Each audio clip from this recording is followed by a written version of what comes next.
to me the name inside the book behind you. The cover. Open the cover. Careful. It's a Yeah, there's a sticker. sticker.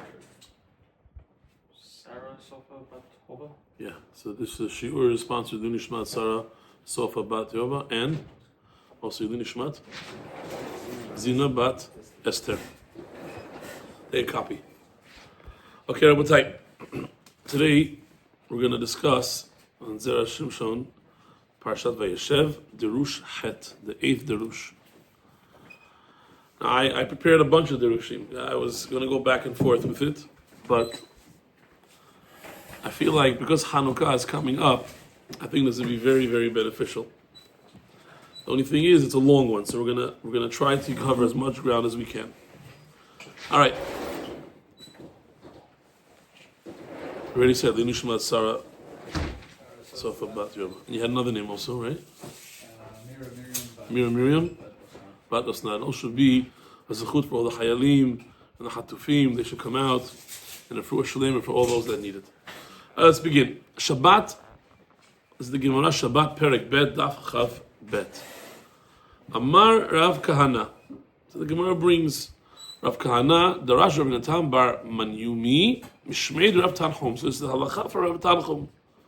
Ner Chanukah, the light of the Chanukah, Sheni Hadam Ma'alam Esrim Amah. If you placed it over 20 amot, Pesula. And you should know, like the halacha Kasukah, like the halacha V'chamavoy, the top crossbeam needed to create an eruv. If it's way too high, doesn't work. The Gemara continues. Ve'amar Rav Kahana, Darash Rav Natan Bar Manyumi Mishmeid Rav Tanchum. Another halacha in his name. My dichtiv. Why does the pasuk say in our parasha V'habor rek en bo mayim? When the brothers wanted to kill Yosef, we'll see if even that's true, but Reuven said, no, put him into this pit. And it says there, V'habor rek en bo mayim. Bor rek, and Rashi says it means that there's no en bo mayim. The Torah says, V'habor rek en bo mayim. Mimashma, isn't it implicable? Don't we understand? Shne'emar v'habor rek. If it says that it's empty, the pit, Eini yodea, don't I know she'en bo mayim? So what are you gaining by telling me, and there's no water? If it's empty, it's empty. There's nothing in there. El matal with lomar ein bo mayim. The Gemara says, mayim en bo v'nahashim v'akravim yesh bo. It doesn't have water, but it has snakes and scorpions. How many of you think this Gemara is just coincidental? Happens to be they plucked two halachot of Rav Tanchum and put it on the page in Masechet Shabbat. What's the connection? What's going on here? Rav Tanchum said many halachot. A lot of times the Gemara does this. The Gemara will say, once we mentioned, Rebbe Makot knows this, once we mentioned Rav Kahana, Bar Matna, all his Gemaras, Omer of Shmuel, Omer Rav at the bottom of Gimel, all his Gemaras, about Shemitah and Mikvah and Shabbat, it has nothing to do with each other. We were learning one time, Yosef Chaim asked me that. I said, what was the connection? We said, the connection is the guy's name. Okay, but he has hundreds of halachot, and you picked, what did you pick? Chanukah, if it's too high, it doesn't count. And the complete opposite, in a pit, that it was empty and it has no water, implication is, it's got no water, but it has snakes and scorpions. Does all this connect or not? This is what the next paragraph says. All the early commentators, they all spoke about this. Al shtei mimrot elu, on these two. Ma inyan zelazeh, what does these two have in common? The imishum tarvayu Rabbi Tanchum amrinu, wow, because he said it. Halo kama mimrot acherot amar bekule Gemara. The whole Gemara, he says plenty of stuff. V'lama lo hacha ela ha. Only they brought this, that ha'abor rek, in our case of Hanukkah. If you have to say, Elavadai tzarech lomer dahi de habor rek, this that our parsha says that it's empty, the pit is empty. Shayacha lahi dener de Hanukkah. It's connected 100% to the candles that we light on Hanukkah.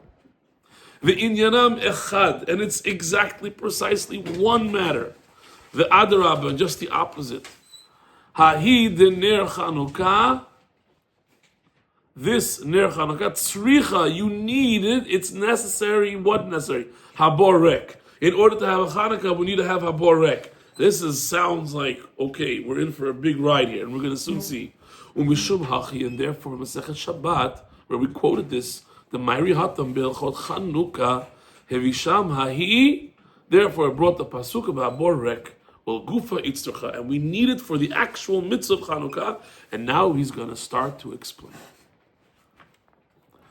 Why do we need the halacha of don't make it more than 20 amot? Guys, yeshiva, no, it's too high. No one's going to look. No one's going to see. It defeats the purpose. What's the purpose? To express the thank you. To express that there was a miracle done. Persume de nisa. You want everyone to know about it. Okay, question time. What was the greatest miracle of Hanukkah? Was it the little can of oil that they found? Was it maybe like it says in Bimei Matatyahu, Verabim, and the multitudes of hundreds of thousands of soldiers, Biyad Me'atim, in the hands of the 5 Maccabees? What is the main miracle? The least of the miracles is the fact that we found one oil. We could have even lit it with any oil. There was no reason to sit there and light with this one oil. And this is the smallest of the miracles. The whole Hanukkah is about lighting the menorah. Halachot of lighting the menorah, it's the smallest miracle to commemorate. What are we remembering? There was so many bigger miracles that happened on that holiday. We need to remember the small little jug. It wasn't even necessary in the halacha. They just wanted to make it pure, but they didn't need to. They could have used any oil. There was no purpose. This is the mitzvah. So the Zera Shimshon is telling us, let's first analyze this. And analyze Reuven. That's the next paragraph. You can't put in more than 20 amas, because it doesn't show the miracle. It's too high. No one's looking up there. No one's going to remember there's even Chanukah. It doesn't even make sense. The only thing we're going to commemorate is the oil. It was the smallest of the smallest miracles compared to the bigger miracle that they won the war. Remember that time in history, nobody won this superpower. 5 brothers got together and won. That's the bigger miracle.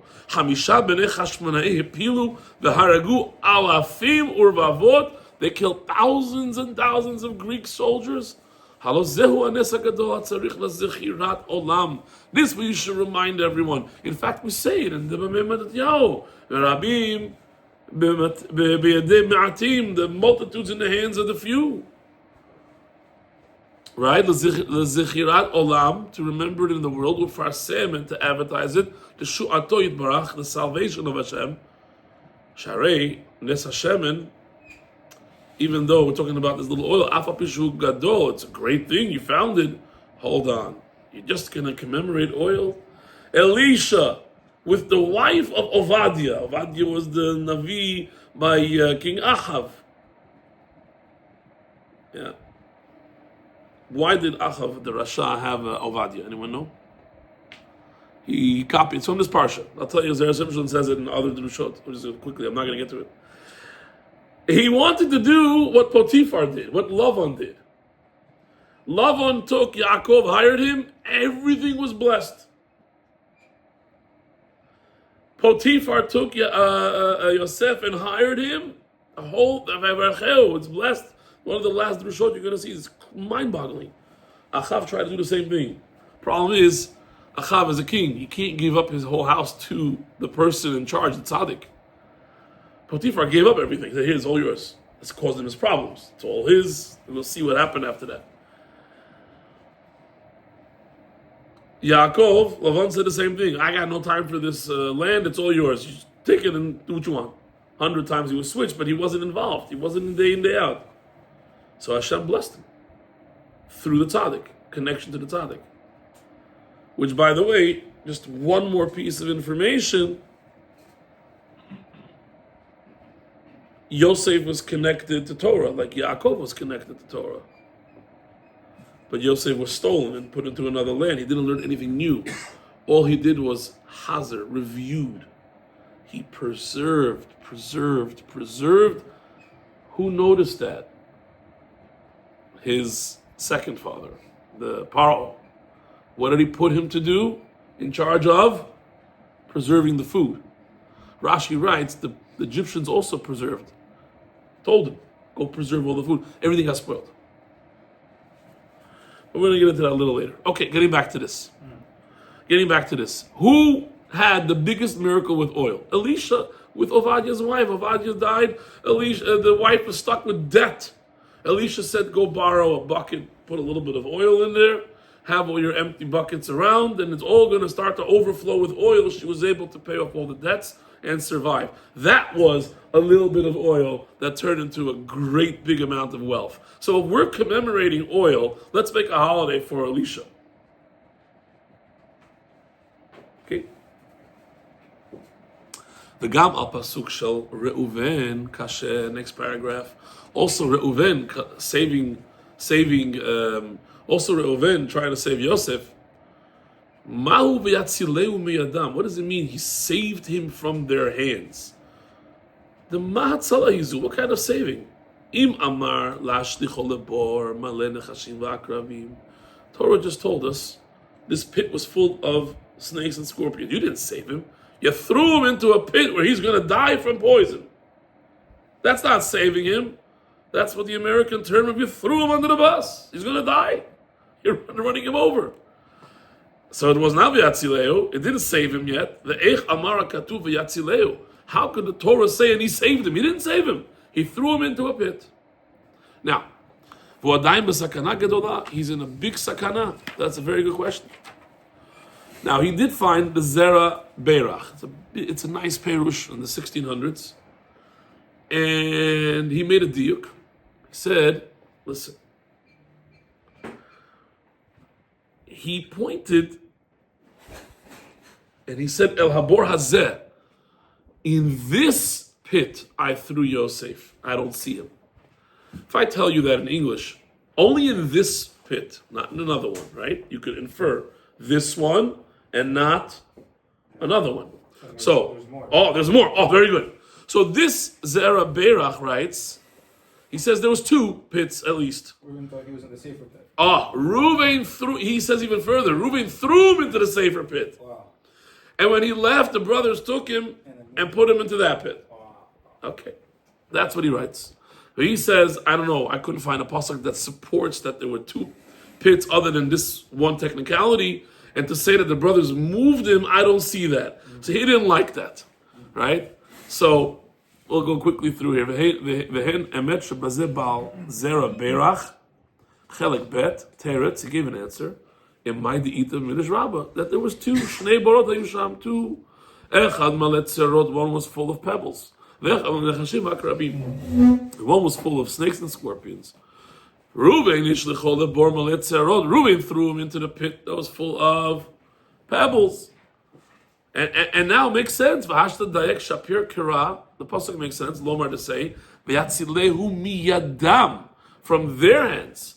Mishum dehachha v'yatzala gemura. I did my job. I saved them from their hands. I put him in this pit. What happened after I left, I don't know. That's not me. That's what Reuven could be saying here. The Echav and the brothers, himshichuhu misham, took him from the safe pit, lebor malena chashim v'rakravim, and they put him into the pit full of snakes and scorpions. And even though the Midrash says yesh lo semech, we have a little hint. El bor hazeh Mikhlal implies she'asham boracher. Im kol zeh, nonetheless, ein lanu beketuvim.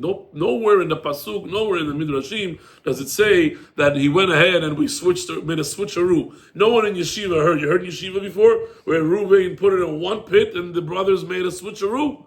No one heard of that. So the Zera Shimshon was like, we're not accepting this pshat. Okay. How could the brothers take, he says, ve'od eich mil'u libam.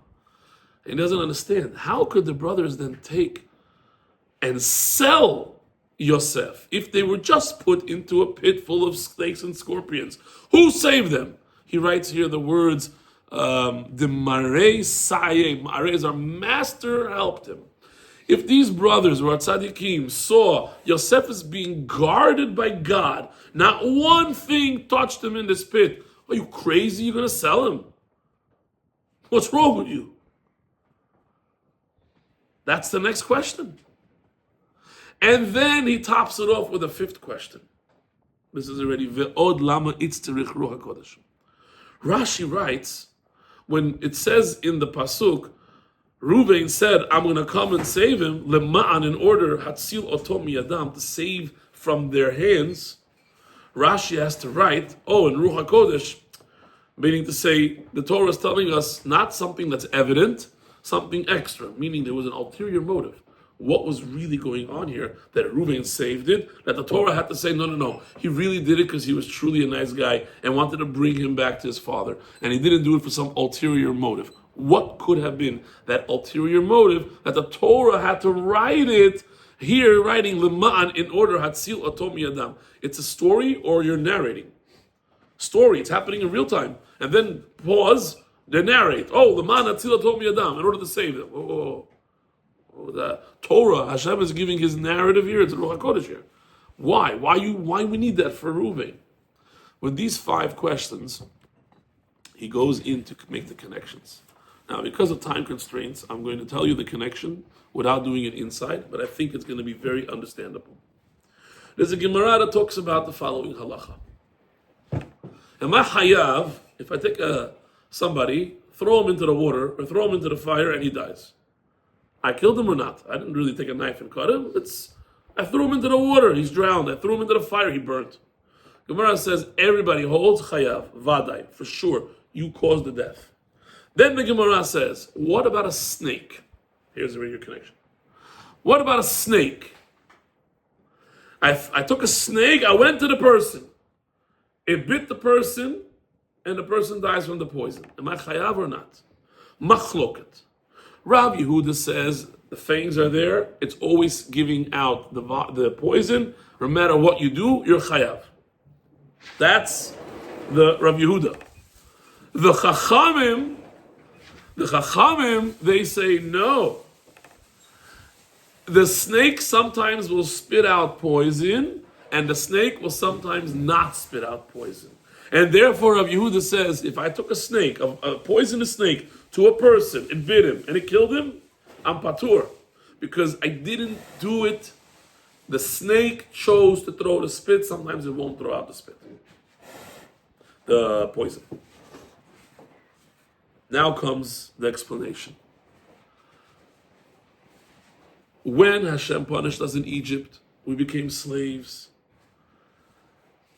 They didn't want to sit with us. They couldn't sit with the Jews. The subjugation was there to keep us together. And it worked. We were able to see the Torah 50 days later. When we went to Greece, when the Greeks took over, could be it was too excessive. Is it the snake that automatically kills you? Then Hashem is hayav to save us, there's no way out? Or do we say, no, it doesn't always poison. We caused it to ourselves to get the poison. We're in galut. If we're bad, it gets bad. If we're not bad, it's not bad. Therefore, he's not chayav to save us. It's really us. And when he saves us, like it happened by Matityahu and Matityahu, we went and said, thank you. You did something you didn't have to do. And the same thing applies to Reuven and the brothers. Reuven says, I don't want you guys to kill Yosef. I want to save. You're going to be responsible. So I don't want you to put them I don't want them to get killed even with snakes and scorpions. Because it's going to be, you're responsible. I want to save you. While the brothers felt, no, like the Chachamim in this case, maybe it will, maybe it won't. We'll throw him into the pit. And on that, we answer and we say, guess what? Even if you're not responsible, Hashem protected him, he's a tzaddik. Hashem protected him, he's a tzaddik. And even if you're not responsible, the snakes did it, what they had to do. It looks bad. You're the Shevet of Hashem, Shifteka. And therefore, I don't want even from that to come out a problem. So now it makes sense. When the Torah writes, the Gemara writes two halachot of Hanukkah, and the story of the empty pit, it definitely connected. How is it connected? Because you have Persume Denisa, you have to say thank you. Why do you have to say thank you? Didn't Hashem put us in a terrible situation? No. He puts us in a situation, if we're bad, it turns bad. It's like the Chachamim that say the snake bites, and whether it gives poison or not, that's the snake's choice. That's what we do to ourselves if we didn't do the right things. Therefore, when we say Hallel, we say all that good stuff, say thank you, because it didn't have to do it. It didn't need to do this to save us. And the same thing now with the machloket between, is the snake, are you chayav or not, between the brothers and Reuven. The brothers felt, we're not going to be chayav, we're not doing anything, throw them into the pit. Yehuda says, no. We are going to be chayav. But even if we're not going to be chayav, it looks bad and we'll be chayav anyway. Let me go and save. And nonetheless, even though this was his cheshbon, the Torah says, listen, Reuven was a tzaddik. He wanted to do it for the right reasons. Now, let's just end off with the following of 3 minutes. The Vaya Bayom Ahu, right? Yosef comes in Bayom Ahu on that day. What day was that? So there's 4 pesukim in the Torah that has the word Hayom with a Hey, could have been written with the word Yom without a letter Hey. And the drasha it means it's talking about Shabbat. And what was Yosef doing? Yosef was studying Torah. Because there's 4 types of people. One type of people is like Talmidei Chachamim, for example. They learn all week. For them, on Shabbat, they're allowed to go rest. They're allowed to have a good time. They don't have to do anything. Then you have the other way around. They work all week, like Yosef was working all week. So he came on that day. What was that day? It was Shabbat. What was he doing? He was learning Torah. Okay. Then we have another 2 types of people, but we're really running out of time. I don't want to take too much time. But there's a type of people that they don't know how to learn. So they try to learn on weekdays, but they don't know how to learn. So at least on Shabbat they should come and learn. And then the one who totally neglects it, that's the 4th pasuk, that comes from the Shemitah. When they didn't keep the Shemitah, it also used the word Hayom. And Halila v'chas, if they don't use Shabbat for learning Torah, Chas v'shalom, what happens? This is what the Zera Shimshon writes. And on that day was the day of Shabbat that he came, and that was the day that he was learning. And what was he doing? He was reviewing. This was the secret of Yosef that Paro realized, and therefore put him as Navon v'chacham, and he told him, you could preserve all the food. If you could preserve all the food, then Egypt will be saved. And that's Kachava, that's what Yosef did. That was the secret that shows us that reviewing is very important. Why couldn't Yosef go further in learning? Why was he stuck at Eglah Arufa and just continued repeating everything his father taught him? Because he was learning alone. He didn't have a chavrusa. He couldn't study with the guy, get back and forth with the questions. Says the Zera Shimshon in the Derush 13, I think. He says because of that, he didn't have a chavrusa. He didn't go any further. He stopped over there. And he just did review. So it's very important that we have always the emet. When we learn Torah, we should choose to dedicate time every day to learn Torah and on Shabbat. And then we're going to see all the berachot that we saw, that Vayhi, that Yosef, Vayhi, Ishmael, 3 Vayhis in 1 pasuk. And then it says that he was already set up to work there. And then it says again he was set up. Wow, he set up twice. You already set up. He chose you. Elamai, that's what I was telling you. That pasuk teaches us he gave everything. Potiphar said everything, my mortgage, everything's on you. Everything, business, stocks, all you. Oh, you who learn Torah, You're connected. You're going to get brachot. Everything increased. And then we said, Achav, who tried that with Ovadia, Achav, it didn't work. Why not? Achav was a king. King cannot be mafkid all this stuff over to somebody else. He's not king anymore. So he couldn't give it away. So although he had Ovadia to be there for him, he couldn't give all the stuff away. He was just there doing his job in and out. He didn't get the blessings that he wanted to. And he first thought that Ovadia wasn't the tzaddik. And then a bat kol came out and said, no, it's not him, it's you. You couldn't give it away because you're a king. So we see that if you put your efforts into learning and minimize a little bit the hours of working, Kadosh Baruch Hu is also going to give us a bracha, and we're going to see Yeshua and Nechamot and hear great news. Thank you all for listening. Rabbi Hanan, we have 10 people?